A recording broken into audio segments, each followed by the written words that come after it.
What is happening in Burkina Faso, in Mali, in Niger, is just the beginning of a revolution that is way past due for Africa.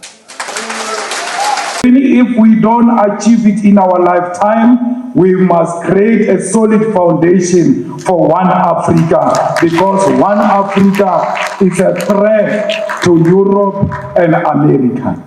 Africa with one president, Africa with one currency, Africa with one military command, Africa with one parliament. It's a threat that America cannot stand. Neocolonial project. And even now, Africa is not at ease. One need only look at Africa as it stands today to understand that our continent is in dire straits.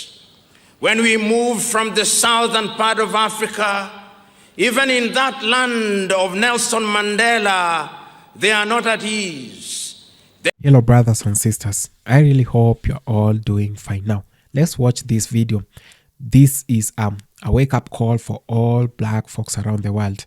Now, this is the time for us to unite, come together, speak the truth, and make sure we take actions on how we can develop this motherland and on how we can make the black race respected around the globe. So let's watch this video, then have a real quick discussion at the end of it. Thank you so much. Expose the corrupt leadership, to expose the mining companies that milk Africa without leaving anything in Africa. The gold of Ghana must remain in Ghana and service the people of Ghana. The minerals of Ghana, the minerals of South Africa must service Africa. The EFF believes in one Africa where we've got one president. I know Kwame Nkrumah was accused of wanting to be a president of Africa. There was nothing wrong with that. The man qualified because he woke us up from the dead.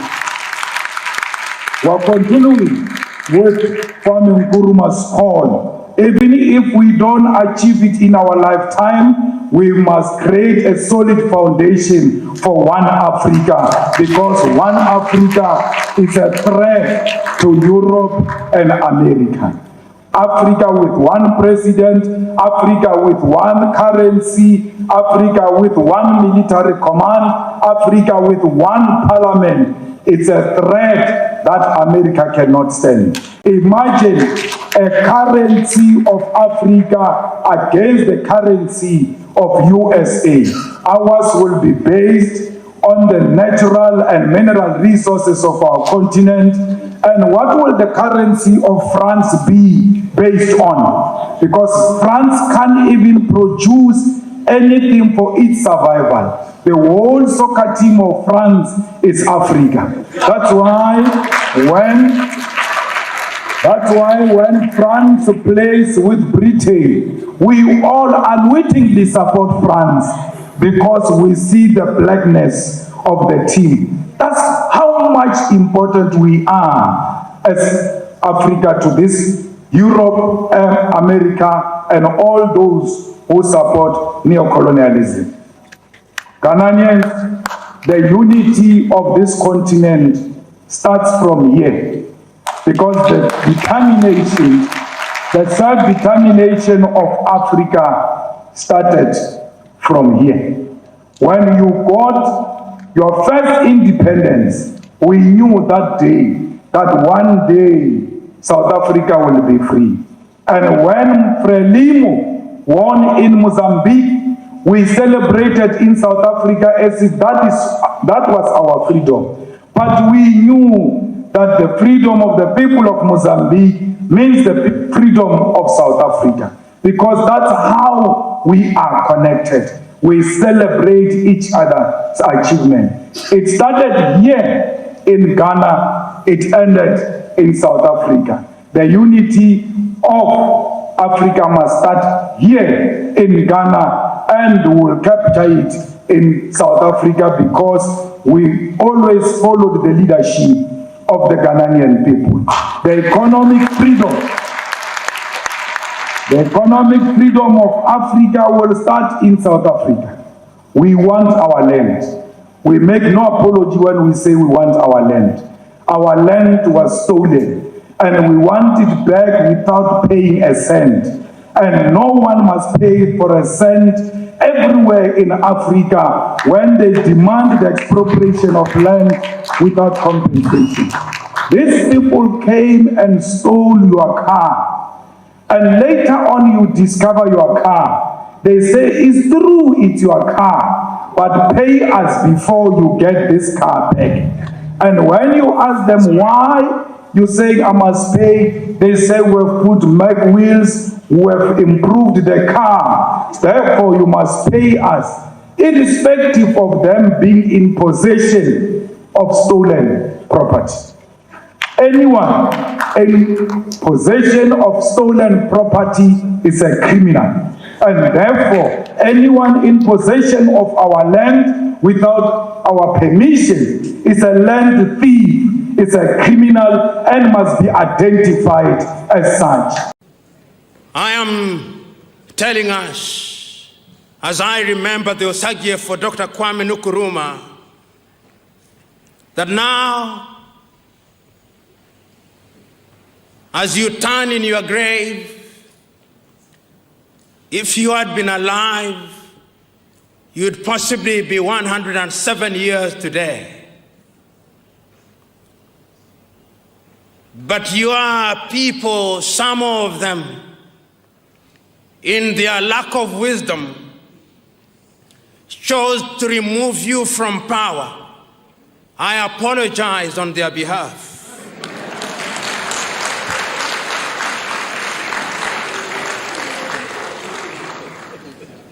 They gave you only a few years to be present in this world. And during those few years that you are present in this world, you shook not only Ghana, but Africa so very fundamentally that although your mortal remains were interred, your spirit is alive and well.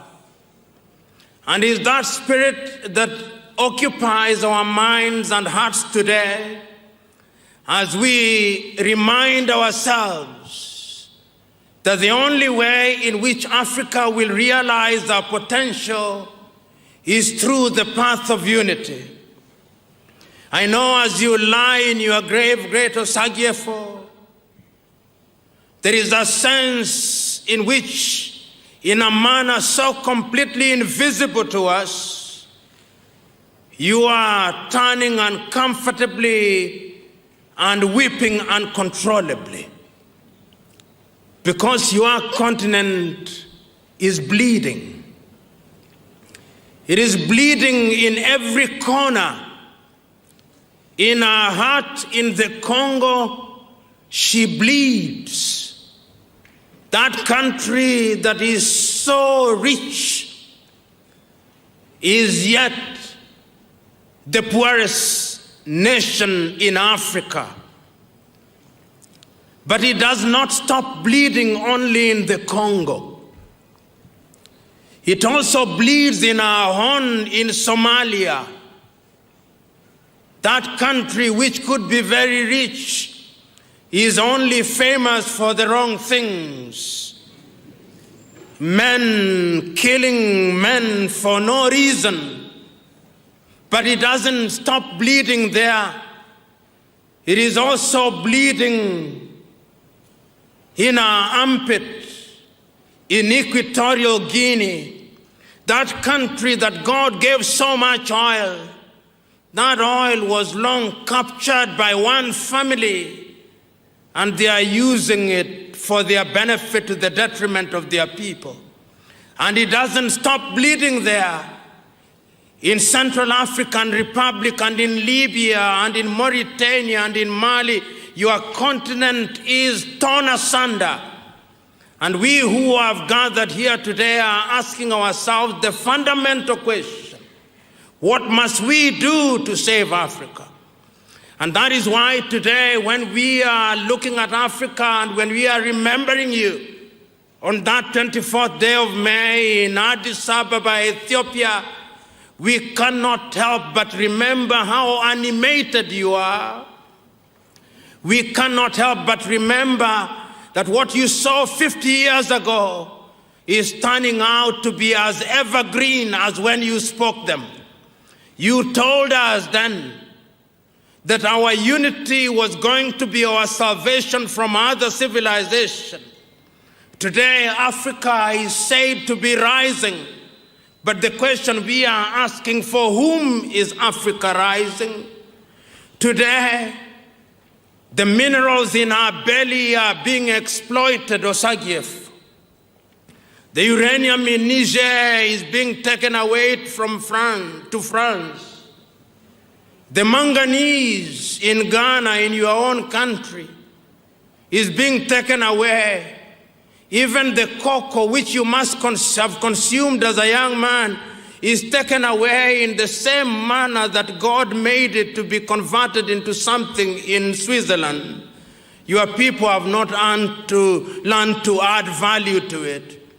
They have an apology for a factory in Takoradi, but it does very little, Osagiefo. In other words, there is a lot to be done.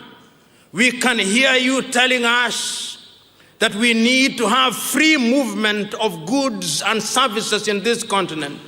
I can now inform you that when they met on the 27th day of July in Kigali, Rwanda, they created a passport, but that passport is only known to the president. The people of Africa have no idea what it is. But they have started, so we must believe that going forward, every African will carry what is an African passport, which will allow them to move, as you contemplated, from Dakar in Senegal to Addis Ababa in Ethiopia, from Cape Town in South Africa to Cairo in Egypt, and that they'll be able to move without free let and hindrance. Theosagiefo, we remember you. But we also remind ourselves that when we talk about unity, we are not saying that we should strike down our traditional institutions. We are simply saying that our traditional institution must be integrated in our modern scheme of doing things. And I must tell you that today here we are agreeing with Ali Mazrui that indeed what others think is the Tower of Babel can be a power of Babel, and that this continent can be united, and our diversity would be a cultural and linguistic mosaic which would be our strength and the attraction to other parts of the world. Osagiefo, as I continue to speak to you in your grave, there is the tendency that I may speak until the cows come home, but what is the wisdom in doing that? You are so clear in 1963, that is your clarity that we must use to remind ourselves that Africa can rise. But as I posed a little early, for whom is it rising? Is it rising for the Indians? Is it rising for the Lebanese? Is it rising for the Chinese? Is it rising for the Americans? Or is it rising for the whole world with Africa as the bearers of the weight for our benefit? We want to live in a continent where we are respected, but we know that it's only through unity, and we believe that the academics will carry their weight so that our education has its value. Those of us who are trained in the sciences will no longer allow their knowledge to sit in libraries, but that knowledge will be utilized by the political class for the sake of the transformation of the lives of the people.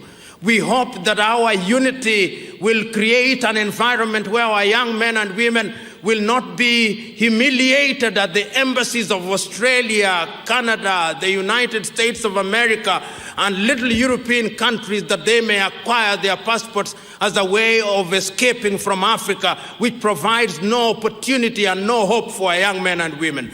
We can do it, we must do it, because if we don't do it, we ourselves will be done. So Africa must rise, because if Africa does not rise, Africa will perish. In memory of the Osagiefo Dr. Kwame Nkrumah, the first president of the Republic of Ghana, and the most renowned Pan-Africanist. It is not lost on me that Ghana is celebrating this day in his honor and memory, and it's not lost on me that the great Kwame Nkrumah has now been fully rehabilitated in the life of Ghanaians and in the life and minds of Africans. Writing about Pan-Africanism, Kenya's renowned scholar Ali Mazrui says that when one thinks about the unity of Africa and the Pan-African movement, several names come to mind. Names such as South Africa's Nelson Rolihlahla Mandela and Tanzania's Julius Nyerere, but no name is greater than that of Ghana's Osagyefo, Dr. Kwame Nkrumah. Indeed, we will remember that a few years ago, at the turn of the century, Africans both in the continent and outside of it were asked to vote for the greatest African who ever lived, and unanimously they said that it was Osagyefo, Dr. Kwame Nkrumah. It is therefore right and fitting to be invited to speak in memory of a man such as that. On Monday, we had the occasion in the first series of our lectures to examine the status of politics in Africa, and we agreed unanimously that the problem of Africa is simply and squarely one of leadership. We then asked ourselves what has been the impact of poor leadership in Africa, and we determined for ourselves that indeed African economies continue to punch below their weight because our politics is wrong. We agreed with Liberia's Johnson Sirleaf that Africa is poor because she is poorly governed. Today, we pose the question, what it is or what is it that has undermined African unity? And before we begin to talk about contemporary Africa, we must ask ourselves, where did the rain start beating us? We must go deep into history and ask ourselves why this continent and her people have been the most abused throughout human history. As early as the 15th century, this continent was an attraction to other civilizations. Explorers came into this part of the world under the guise of looking for resources, and they did not stop there. They proceeded to invade the land of Africa and, in a manner of speaking, harvested Africans, and more than half the population of Africa was taken out of this continent to be enslaved. When the project of slavery lost its shine and luster, another project came into Africa. Africa was parceled out in 1884 in Berlin, Germany. The French took their piece, the Dutch took their piece, the Germans had their share, the Portuguese had their portion, and the British had their share. And Africa has never been the same again. When the colonial project lost its luster, once again another project was instituted in a much more subtle way, the neocolonial project. And even now, Africa is not at ease. One need only look at Africa as it stands today to understand that our continent is in dire straits. When we move from the southern part of Africa, even in that land of Nelson Mandela, they are not at ease. They may describe themselves as the Rainbow Nation, but there is a sense in which that country is not completely at ease. The Africans are still reeling from the pain of apartheid. And if one moves into the neighborhood in Namibia, the Namibians are still grappling with the pernicious and pervasive presence of a system of government that treats them as second-class citizens. And when one moves a little farther in the north, in Angola, into Mozambique, they are not at ease. Some of the problems were inherited from the erstwhile colonial masters, but some we have created ourselves. So that today, when we look at Africa, Africa has the infamy of being the home of the most conflicts in the world of different intensities. Elections have come, and after every election in Africa, we enter into an arena of conflict. Right now, in Zambia, after they concluded their elections, they are still quarreling. They are rising against each other. The Bemba are not at ease with the Chichewa. And in Mozambique, the Shoshangane are not at ease with their neighbors. In Zimbabwe, the country is falling apart, and the Ndebele are not at ease with the Shona. In Central African Republic, the country is not at ease. In South Sudan, the Nuer and the Dinka are not at ease. In the home of the African Union in Addis Ababa, Ethiopia, the Oromo are rising up, and they say they can no longer be ruled by the Tigrinya, and Africa is not at ease. In Nigeria, the Igbo are not at ease, the Fulani are not at ease, the Yoruba are not at ease. Even in your little Ghana, in little low intensity, the Fante may be at ease with the Akan and the Ewe, but the undertones is that our continent is not united. Which begs the question, what must we then do? Is it a new realization? We are gathered here today in honor of a man who could see these things ahead of his time. I had last night the advantage of reading a statement that was made by one who was a member of the delegation, the Ghanaian delegation in 1963, Kofi Batsa. And he writes about Kwame Nkrumah, the man who could see tomorrow.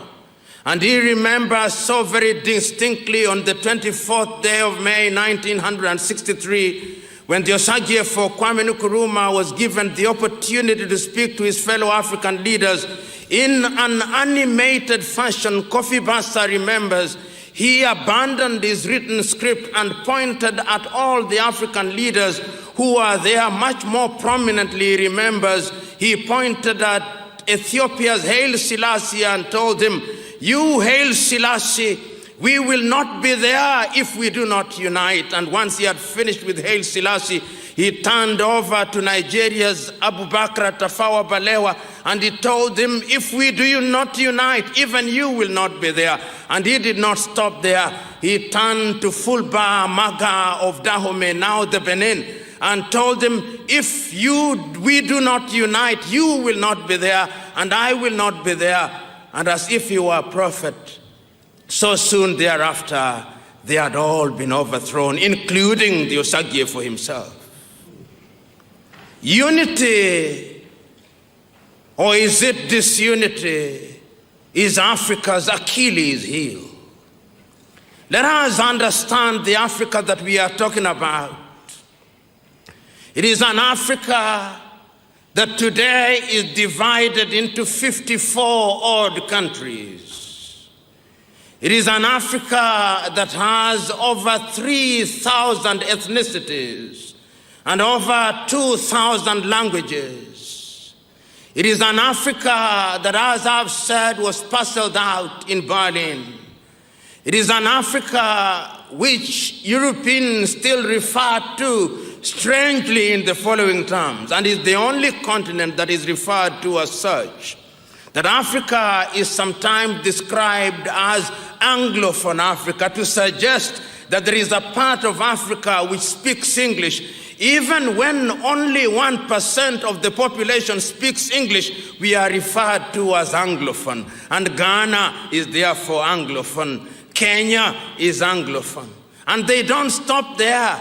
They go to the former French colonies and they look at a few leaders speaking French and they say that is Francophone. And we who have the advantage of going to school also proudly refer to ourselves as Anglophones and Francophones. And they do not stop there. They go to the former Portuguese colonies and they say these are also Lusophones. No other continent in the world is referred to in those terms. The consequence is that the continent continues to be divided.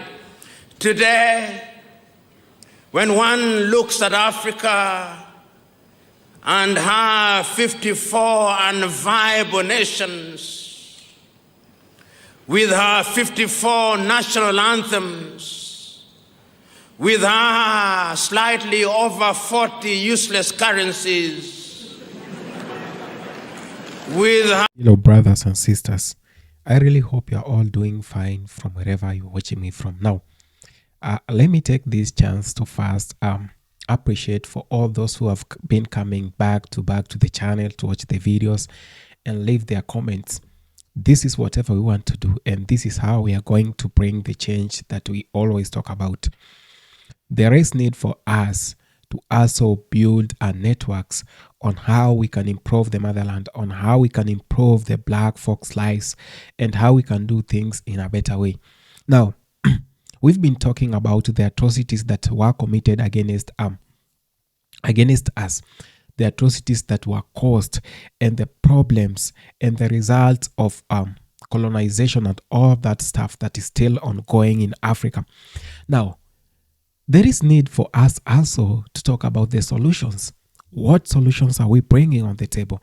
Are we still going to cry for the next 100 years? Are we still going to beg for freedom, for our rights to be respected, for black folks to be respected? No. Sometimes you have to earn the respect, and sometimes you have to go for that, right?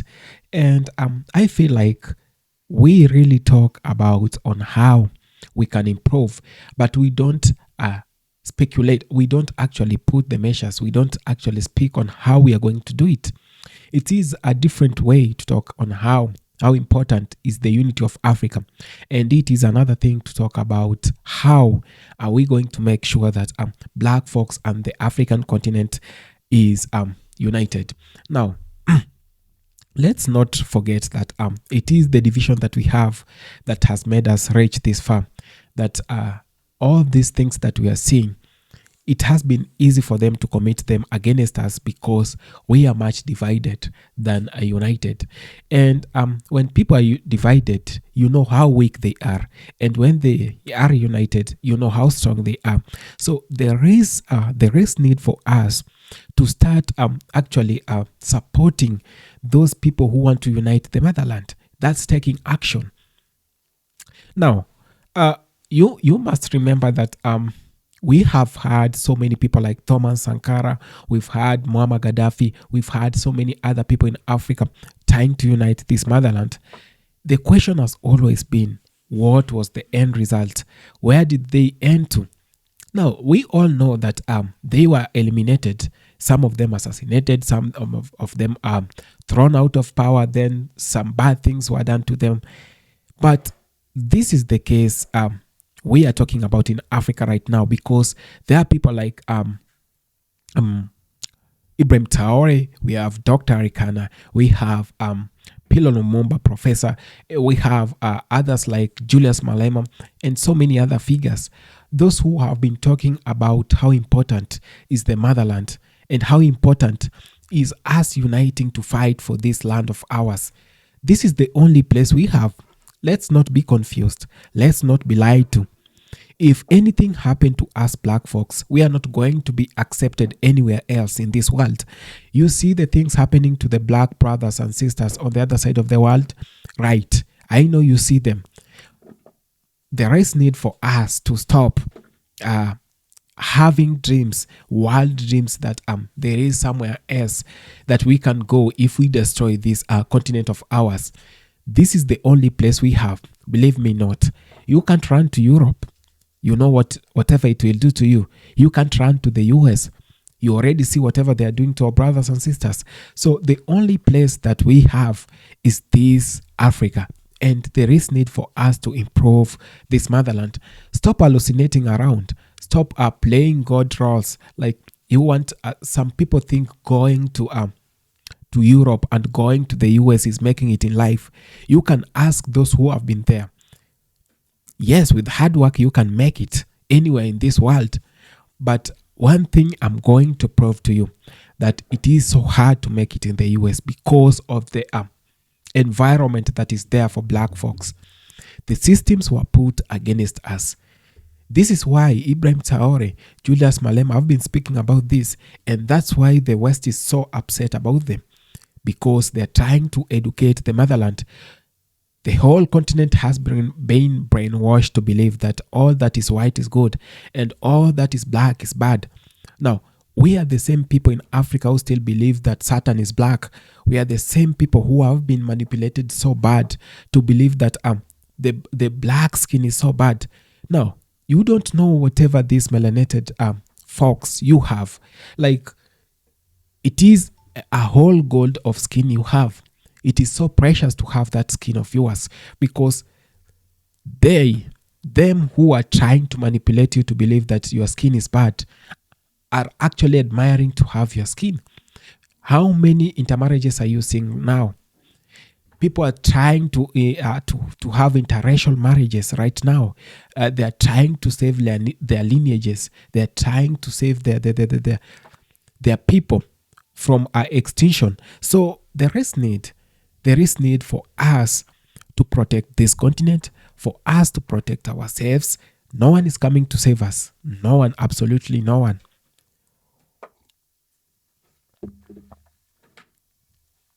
We have the mandate to save ourselves, and we have the capacity to do that. We have the energy to do that. All we need is fast, talk, and act. Let's put everything we are saying into actions. Let's not behave the same way the colonizers behaved. Let's not use their systems in Africa. I usually say that we are still using the same education system as that of the UK, as that of the US, and that of France and Belgium. And this is the biggest brainwash. This is the biggest manipulation I've ever seen. Some people who have gone to university, completed the university education, the higher education, but they still follow the same thing that was left to them by the colonizers. And you want things to work in your country, you want things to work out for you black folks. That's very crazy. We are having a history that is not ours. Now, for instance, you go to most African countries and you realize their system has been corrupt. And their system has been dominated by the white history. People are learning about Europe while in Africa. Who does that? Do they learn about Africa in their countries? Do they learn about you in their countries? You know how much they despise black folks? Yes. So there is need for us to talk about these things.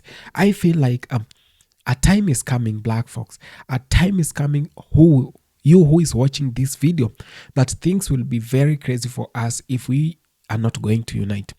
The world will unite against us. There is need for us to unite and fight all that is ours.